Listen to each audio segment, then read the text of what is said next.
Time once again for another episode of Digging the Details with Jimmy Bean. Jim and Dean. And I would like to introduce my co-host, Dean Brinkerhoff. Hey, Dean, how's it going? Hey, Jim.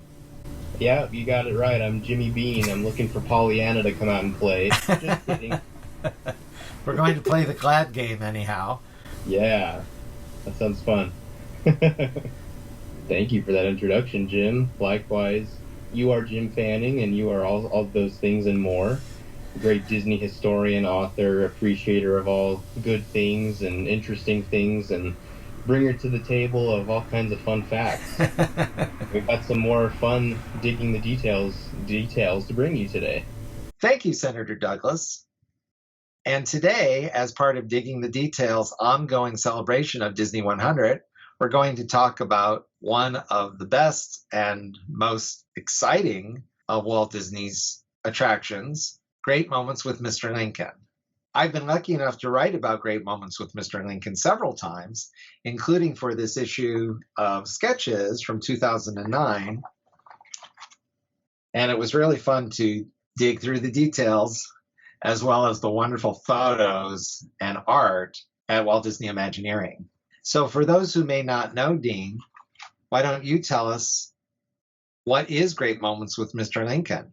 This attraction has always been special to me in profound ways. I am very into American history and patriotism and learning about, just the past and history in general, but especially of things related to, the origins of the country I live in. So Great Moments with Mr. Lincoln naturally falls into that. And Mr. Lincoln himself was a very big source of inspiration. My very first experience with the attraction was back in 2002 when I was very young. And all I remember from that was when they updated the attraction at the time to include a barber scene with headphones and surround sound audio. I was terrified and I did not enjoy it whatsoever. And that's my only memory and imprint of the attraction. But in recent years, they brought it back to in the days of its inception with Walt Disney's touch. In this way, I really enjoy the attraction nowadays for how special it is and for the touch of Imagineering and innovation that it really showcases. Yes, Dean, you're right. The current version of Great Moments with Mr. Lincoln, which is really essentially the one Walt Disney and his team created for the New York World's Fair, debuted in 2009. Jim, what has your experience been with this attraction and how has it impacted you? The Lincoln attraction is one I do seek out almost every time I go to Disneyland. And one thing I like about it is that it is so different. It's different from anything else, and I think that's what a Disneyland show should be. Yes. I think that's one reason some people may not even know about it really, because they're rushing off to the attractions and the rides, so to speak. And that's of course great, but I hope they find some time to spend some great moments with Mr. Lincoln, because it is quite inspirational. And Lincoln is such a fascinating character, fascinating person, I should say.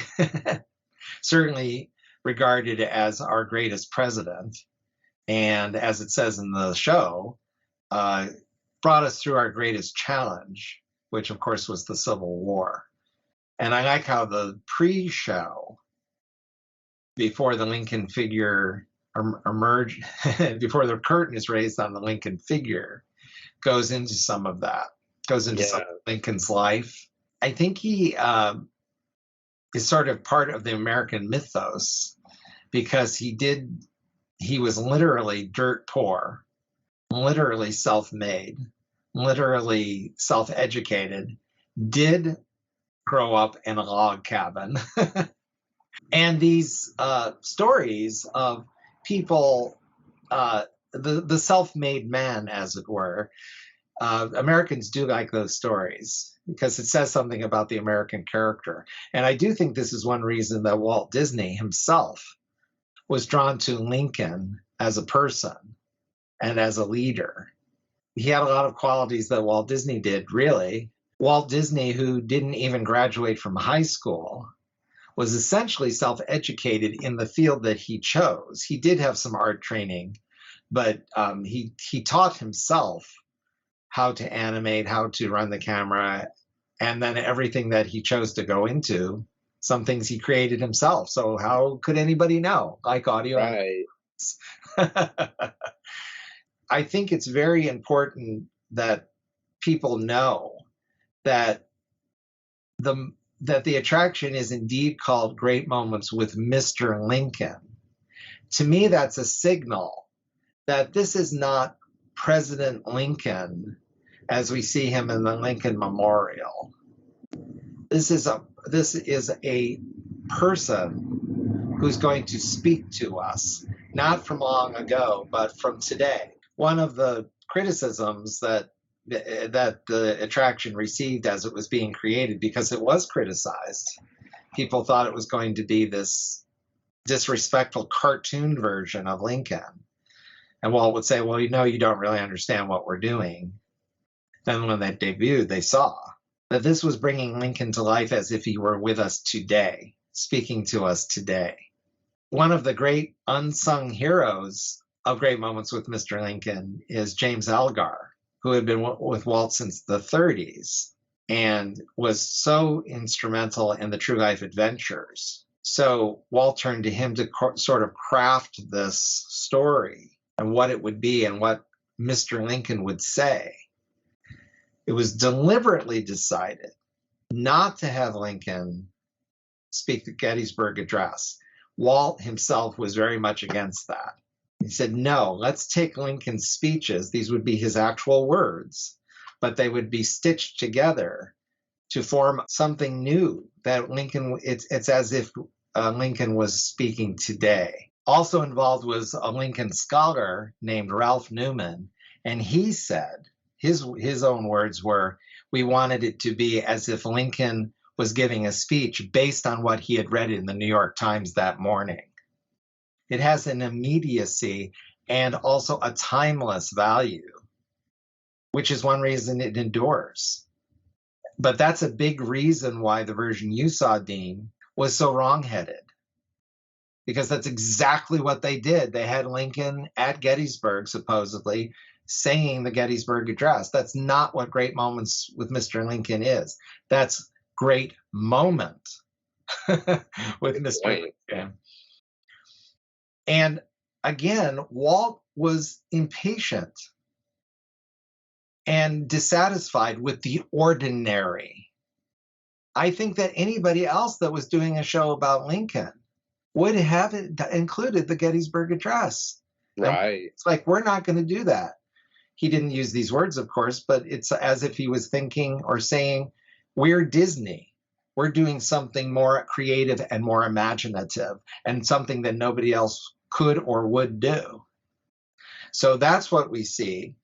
And that includes all the elements that we see, the music, the art created by artists like Sam McKim, the magnificent vocal performance of Royal Dano. So all these things were brought together by Walt Disney, and people at the World's Fair were absolutely floored by the greatness of Great Moments with Mr. Lincoln. I don't think it was like what anybody expected, because how could they? Right. Nobody knew what Walt Disney would have done except him and his team. It was so well received, in fact, that people were embellishing the show in newspapers and saying that the Lincoln figure was doing all these incredulous things, like getting up from his chair, running around, and shaking his fist and shaking people's hands in the front row, which certainly never happened. It really was a testament to their creativity and imagination. They did floor the audiences back in the 1960s, and it's amazing that technology continued to evolve, but this attraction still stands timeless as it is today. It's exactly as you said earlier, Dean. This was the first human audio-animatronic figure. Nobody had seen anything like that. Today, I think we take it for granted. Yes. The only thing that had really been seen in audio animatronics were the birds and other figures in Walt Disney's Enchanted Tiki Room. What a leap. And the fact that the Lincoln figure was so well done is a tribute to the artistry and the masterfulness of Marc Davis, one of Walt Disney's 9 old men. And Marc said Walt turned to him for the Mr. Lincoln show because Marc was an animator and would know about how a human would move and would come up with ways that could be translated to this Audio-Animatronics figure. Marc said that a big breakthrough in what to do is that he had been thinking about the Lincoln figure as a mechanical man. And he realized, no, that's not what we're doing at all. This is the illusion of a man. Just as in animation, it's all an illusion of a princess, a rabbit, a dragon, or what have you, moving and having its own life. So therefore, given the restrictions of the Audio-Animatronics figure, what it couldn't do, as well as what it could, how could that be achieved? So they found a way to have him take a step forward, decided to have him sitting so that he could rise out of his chair. And these movements that were possible gave the illusion that Lincoln was moving more than he would, which is where some of those stories come from. Right. Or saying, oh, he came down off the stage, because it was so real and so convincing that people thought they saw more than they did. And that's all a magnificent tribute to Marc Davis, who figured out a way to do that. Without him, I wonder what it could be. Now, I also think that something that's different in the current version is it's not the same animation. It's not the same figure. The figure has been advanced and improved many, many times. But a slight criticism I would have is that it seems like so often today with Audio-Animatronics figures, it seems the attitude is if he can move in a certain way, then he should. No. Marc would say exactly the opposite, because animation is so often, and all art is so often about what you don't see and what you don't do. And just because he can do this doesn't mean that he should. So in my opinion, the current Lincoln figure moves too much. And I think because of that, he loses some of his dignity. Marc and his team were not afraid to have Lincoln not move. His face was moving, his eyes were moving, his eyelids blinking, so forth. But he didn't have to be constantly moving, because Marc knew that in animation you don't do that either. Just because you can draw all kinds of movements doesn't mean you should. That's a good point. The master animator knows it's as much about what they don't do as what they do. And for that reason, the original Lincoln had an incredible dignity, a world weariness that Walt was definitely going for.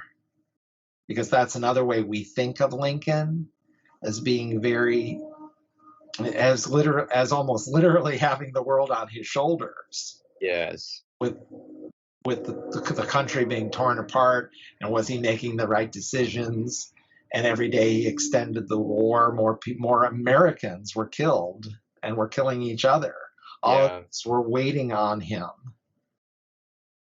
And, the stories, the reports, the eyewitness reports that, how much Lincoln aged and, how much he became. Some of the great Lincoln biographers called him a man of sorrows, because he was always, despite his great sense of humor, he was always so weighed down by the tremendous responsibility and the worry about what would happen if the Civil War, if the Union was lost.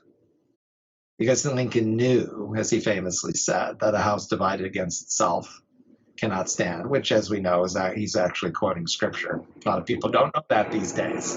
Yeah, you're so correct, Jim, on that bit of criticism. And I've never thought about that before, of how fluid he does move and how often he does sort of look around and wave his arms.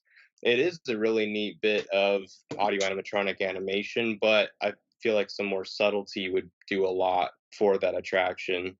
But it is important looking at what you just said, Jim, about how a nation or a house divided against itself cannot stand.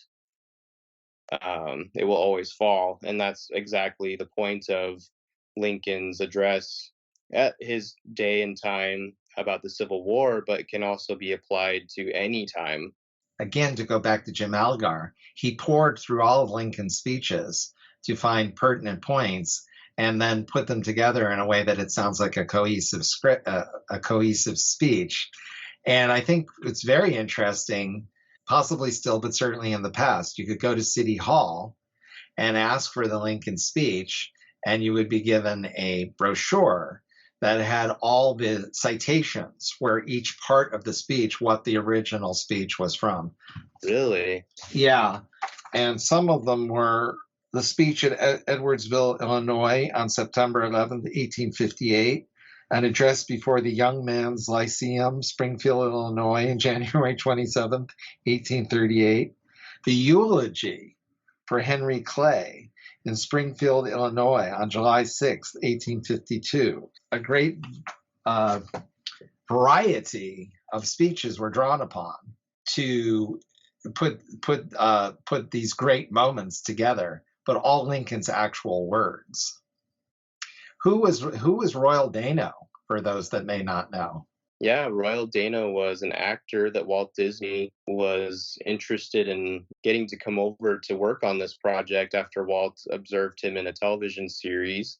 Walt Disney viewed Royal Dano acting as Abraham Lincoln, funnily enough, in the series The Omnibus. And a clip of it is featured now in the foyer pre show of the attraction. I can see how Walt picked him out specifically for the part. He of course, doesn't show his face in the attraction, but Mr. Dano certainly shines through in his performance as Mr. Lincoln. Despite his face not being there, his voice really carries the gravitas and the weight of the person, the man, and the character he's playing, Mr. Lincoln. So he really was a great choice, and Walt Disney really always had an eye for talent and the potential of an actor to be something greater than they sometimes even thought of themselves. He really was good at bringing that out of people. I think that with some exceptions, Walt Disney usually gravitated not toward stars or not toward names, but actors who he knew were going to give the exact performance that were needed. Royal Dano was a character actor, was never a star, but that didn't matter to Walt. Walt was encouraged, or at least asked, if he was going to cast Raymond Massey as the voice of Lincoln, because Raymond Massey was very famous for portraying Lincoln. There was certainly a strong physical resemblance. He was a great actor and could and did play Lincoln very well. But again, Walt wanted his own Mr. Lincoln and went for the less obvious, but the perfection. And Bob Gurr tells the story of when Walt was at the recording that Royal Dano was doing for Mr. Lincoln. Walt would say to Royal Dano, things like, "Not good enough, do it again. No, that's not right." And Bob was like, why is Walt being like this? His Royal Dano's performance is great. And then at the end, Royal Dano sounded so exhausted and so sort of agonized that Bob said, "Aha, that is what Walt is going for."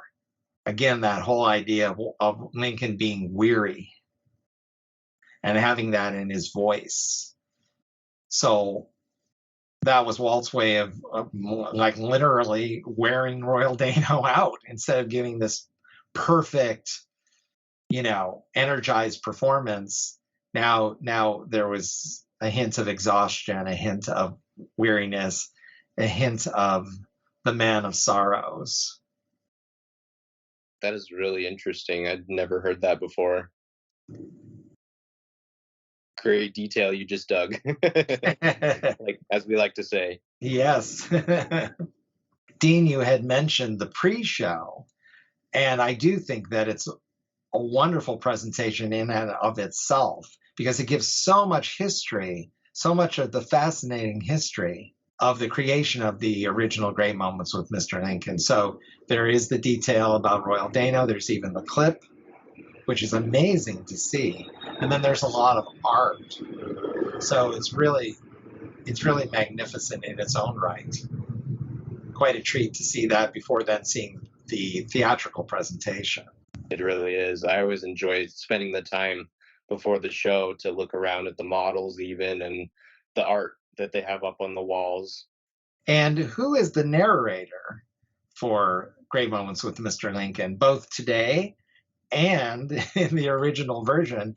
Another amazing thing is that the Imagineers went back to the original recordings from the 1960s for the narration, for the music, not just for Royal Dano's performance.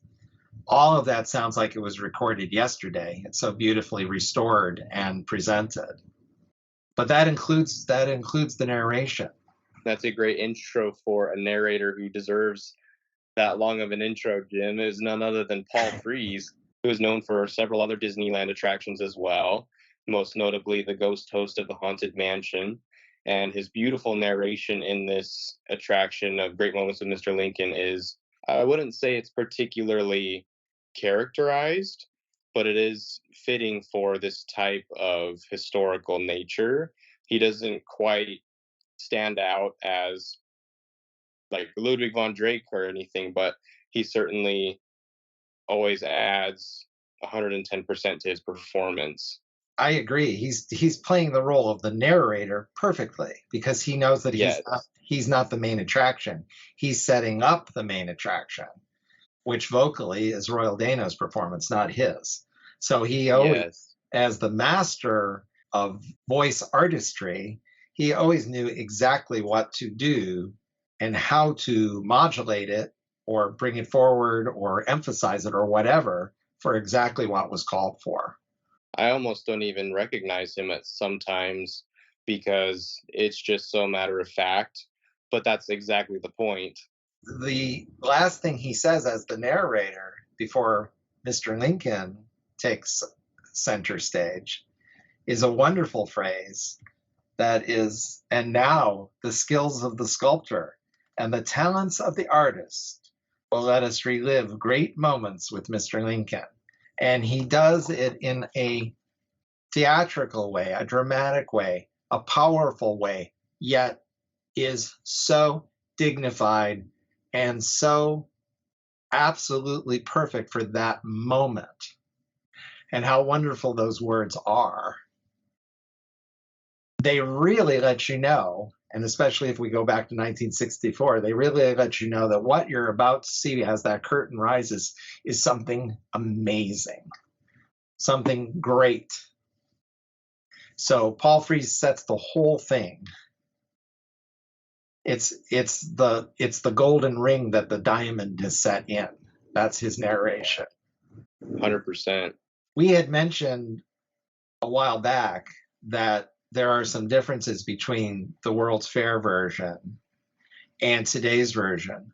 Certainly, a new element is the inclusion of the song Two Brothers from the American Adventure at Epcot.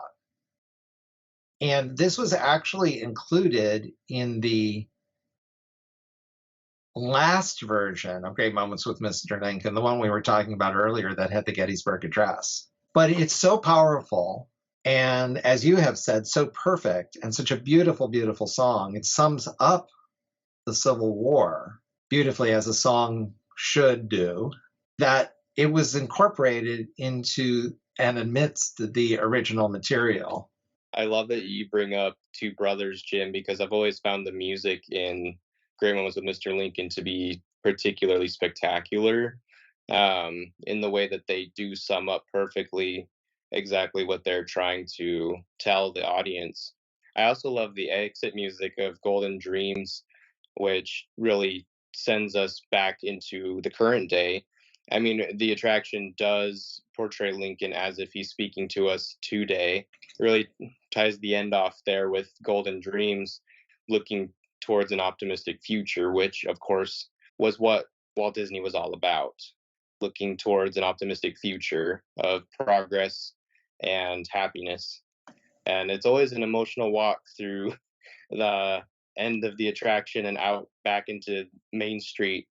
I always have at least a little bit of a tear in my eye, if not more than that.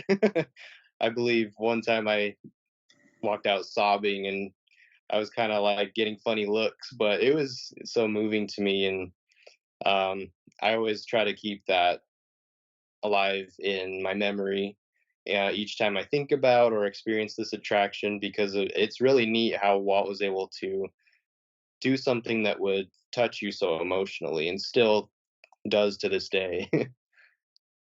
Well, I completely agree. I find it very emotional as well. And I love hearing about your reaction.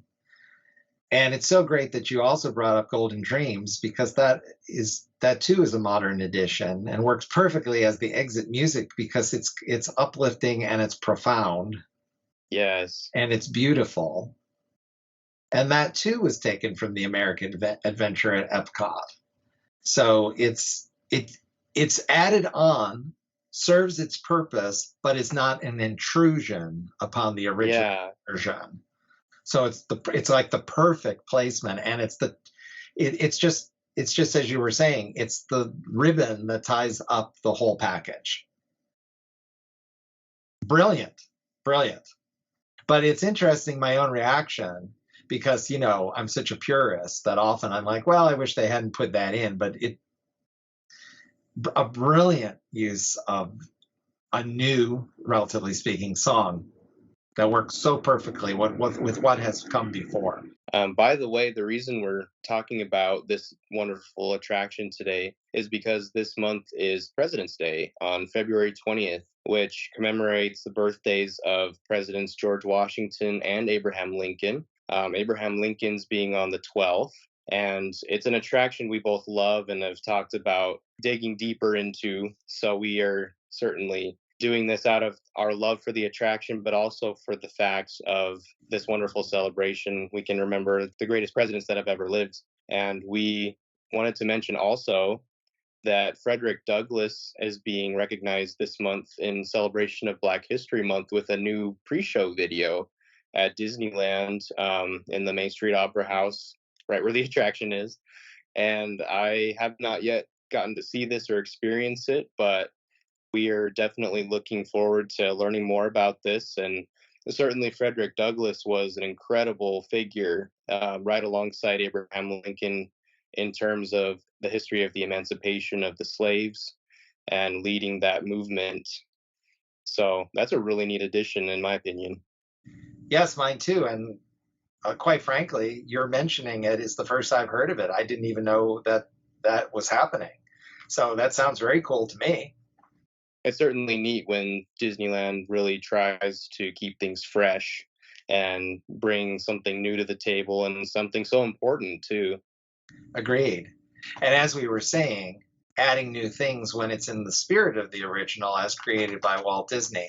Now, I have this album, Great Moments with Mr. Lincoln, which has the soundtrack from the original, as well as some other recordings by Royal Dano. And I believe Paul Frees is the narrator for the entire album as well. So this is very, very cool because it includes this booklet. Neil Boyle did these wonderful illustrations for the album, and then so magnificent is the central key art here that this was used and has been used and is used for posters and flyers and all kinds of things to celebrate and encapsulate Great Moments with Mr. Lincoln. But one of my favorite things about this album is that there's an introduction here inside from Walt Disney himself. And to finish our video off, I'd like to read a little bit of it for everyone. Most Americans will agree with me that no man has had more of a positive impact on a nation than Abraham Lincoln has on our country. He is venerated not only in our land, but in many other parts of the world. Yet, I have always felt that too few people realize that Lincoln's concepts and philosophies are as useful, as necessary, as applicable today as they were when he pronounced them a century ago. His analysis of freedom and its true meaning, his approach to justice and equality, his own courage and strength, all are as vital in, it says, the 1960s, but today's world, as they were during the mid-1800s. Then Walt speaks about the many fine ways in which Lincoln has been portrayed, even in photographs, but in theatrical presentations and so forth. Each of these has contributed to our knowledge of Lincoln and has given us some insights into his character. I felt, however, that there must be some way, some undeveloped means of communication, perhaps some new art form that could combine the best of traditional media to capture the real countenance, the warm sincerity, and the contagious dedication of Abraham Lincoln. Such a medium, I realized, would have to offer the three-dimensional authenticity created by a talented sculptor, as well as the color and life left on canvas by the genius painter's brush. The drama and personal rapport of the theater were indispensable. This technique must have the artistic versatility and consistency of the motion picture. From the best literary sources must come the proper atmosphere which this medium must create. And finally, Lincoln's own pen must supply the most important element of all, the message. For more than a decade, our staff of artists, sculptors, engineers, architects, researchers, and other technicians have spent thousands of man-hours and millions of dollars to develop and perfect the system we call Audio-Animatronics. Recent improvements in this system now make it possible for us to utilize and combine the qualities of all of these more familiar art forms. It permits us to come as close as possible to capturing the true spirit and personality of Lincoln, which we can convey to so many people. Beautiful. Great moments with Mr. Lincoln, great moments with Mr. Disney. Certainly the way I feel about it. Well, I loved hearing all your thoughts and insights and observations about great moments with Mr. Lincoln, Dean. We're going to be back soon with more fascinating subjects for Disney 100. And I'm sure that someday we'll be revisiting the Mr. Lincoln attraction because we both love it so much and find it so fascinating. Thank you, Jim. And I agree. I loved all of the things that you brought to the table today, too. And I'm definitely thinking we're going to revisit this in the future. We'd like to thank you all for watching, and please be on the lookout for another edition of Digging the Details soon. So in the meantime, he's Dean. And he's Jim. And we'll see you next time on Digging the Details.